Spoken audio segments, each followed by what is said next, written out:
और देखिए एक और बड़ी खबर इस वक्त आ रही है और बड़ी खबर इसी महायुद्ध से जुड़ी हुई है। रूस ने यूक्रेन पर बड़ा आरोप लगाया और कहा कि केमिकल का इस्तेमाल यूक्रेन इस युद्ध में कर रहा है। बिल्कुल, तो यूएनएससी में रूस ने बड़ा आरोप यूक्रेन पर मढ़ा है। साफ तौर पर यह कहना है कि केमिकल का इस्तेमाल कर रहा है यूक्रेन, साथ ही क्लस्टर बम का भी इस्तेमाल यूक्रेन कर रहा है। बहुत बड़ा आरोप यूक्रेन के ऊपर, फास्फोरस क्लस्टर बम का इस्तेमाल कर रहा है यूक्रेन। तो इस युद्ध के बीच लगातार रूस यूक्रेन पर बड़े आरोप लगा रहा है। कभी केमिकल वेपन का जिक्र किया जाता है और अब यह कहा गया कि क्लस्टर बम का भी इस्तेमाल यूक्रेन की तरफ से किया जा रहा है। वैभव, कल तक ये कहा जा रहा था कि रूस पर ये आरोप लग रहे थे, जो पड़ोसी देश है, नाटो देश है, वो कह रहे थे कि रूस ये बम का इस्तेमाल कर सकता है, फास्फोरस बम का इस्तेमाल कर रहा है। लेकिन आज देखिए बिल्कुल उल्टा हो गया है। रूस ही यूक्रेन पर आरोप लगा रहा है कि केमिकल का इस्तेमाल कर रहा है यूक्रेन। क्लस्टर बम के साथ यूक्रेन जो है फास्फोरस बम का भी इस्तेमाल कर रहा है। बड़ा आरोप ये रूस की तरफ से यूक्रेन पर लगा है। बिल्कुल, यूक्रेन अपने पक्ष में सफाई भी दे चुका है। इसके पहले अनुप जेलेंस्की का बिल्कुल साफ तौर पर यह कहना था कि उनकी ऐसी कोई मंशा नहीं है और उनके भी 2 बच्चे हैं। बड़ी भावुक और मार्मिक अपील की थी इस आरोपों के बाद।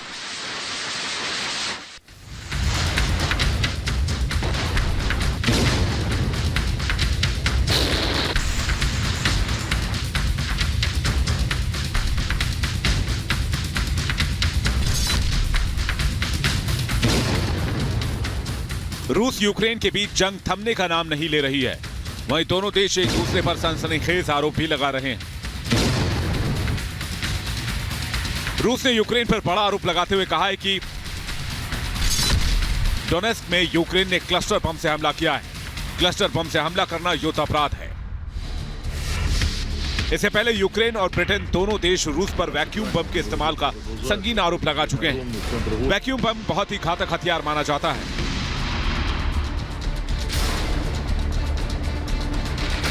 यूक्रेन और नाटो के देश इस बात की आशंका जता चुके हैं कि रूस युद्ध में रासायनिक हथियारों का इस्तेमाल भी कर सकता है। नाटो के महासचिव जेंस स्टोलनबर्ग ने रविवार को आशंका जताई थी कि रूस युद्ध में रासायनिक हथियारों का इस्तेमाल कर सकता है। वहीं लुहांस्क राज्य प्रशासन के प्रमुख सेर्ही वहैदी ने रविवार को दावा किया था कि रूस ने यूक्रेन युद्ध में फास्फोरस बमों का इस्तेमाल शुरू कर दिया है। रूसियों ने प्रतिबंधित फास्फोरस बमों का उपयोग करना शुरू कर दिया है। शनिवार को रूसी सेना ने पॉप्सना में ऐसे कई बम दागे हैं। युद्ध के बीच एक दूसरे पर आरोप लगाने का सिलसिला लगातार जारी है। रूस यूक्रेन पर क्लस्टर बमों के इस्तेमाल का आरोप लगा रहा है। रूस पर रासायनिक हथियारों को यूज करने का संगीन आरोप लगा है। सवाल यह है कि बिना तथ्य ऐसे संगीन इल्जाम क्यों लगाए जा रहे हैं। लगता है रूस और यूक्रेन के बीच हथियारों की जंग के साथ साथ आरोप प्रत्यारोप का सिलसिला भी शुरू हो चुका है। दोनों देश एक दूसरे को खलनायक बताने में जुट गए हैं। Bureau report, Republic Bharat. चलिए उस बीच एक बड़ी खबर अपने दर्शकों को बता दें। अदीवका में हमले की नई तस्वीर सामने आई है। हमले के बाद कई घरों में आग लग गई है।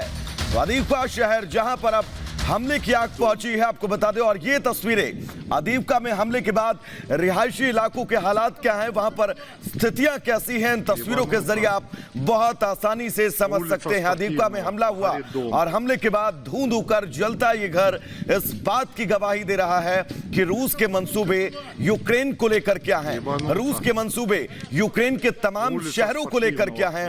रूस के मंसूबे बिल्कुल स्पष्ट है। वो घुटनों पर लाकर खड़ा कर देना चाहता है यूक्रेन को, बैकफुट पर ढकेलने की पुरजोर कोशिश, और इसी कोशिश के बीच ये आग की लपटें।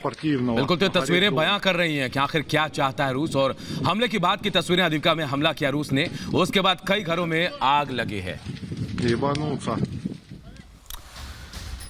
रूस के हमले का नया वीडियो भी सामने आया है। जी हां, यूक्रेन के वो